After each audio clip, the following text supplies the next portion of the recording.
Taste the Daily. Tiruvallur மாவட்டம் மீஞ்சூர் அருகே மீன் பிடிக்க சென்ற கல்லூரி மாணவர் குளத்தில் தவறி விழுந்து உயிரிழந்த சம்பவம் சோகத்தை ஏற்படுத்தியுள்ளது.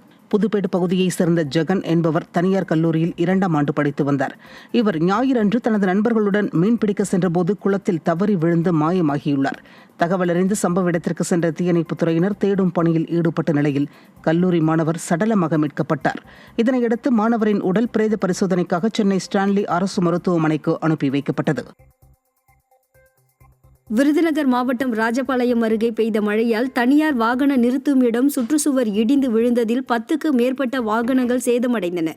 ராஜபாளையம் பகுதியில் விடிய கொட்டி தீர்த்த மழையால் சத்திரப்பட்டி சாலையில் உள்ள வாகனம் நிறுத்தும் இடத்தில் நிறுத்தப்பட்டிருந்த 10 சொகுசு கார்கள், 2 ஆட்டோக்கள், 2 இருசக்கர வாகனங்கள் ஆகியன சேதமடைந்தது.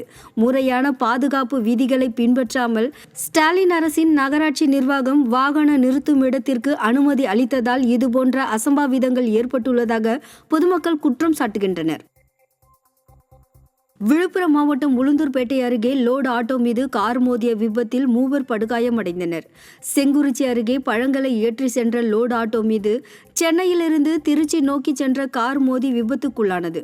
இதில் ஆட்டோ தலைகீழாக கவிழ்ந்து ஓட்டுநர் உட்பட 3 பேர் படுகாயமடைந்த நிலையில் சிகிச்சைக்காக அரசு மருத்துவமனைக்கு அனுப்பி வைக்கப்பட்டனர். இதன் காரணமாக சென்னை திருச்சி GST சாலையில் போக்குவரத்து பாதிப்படைந்தது.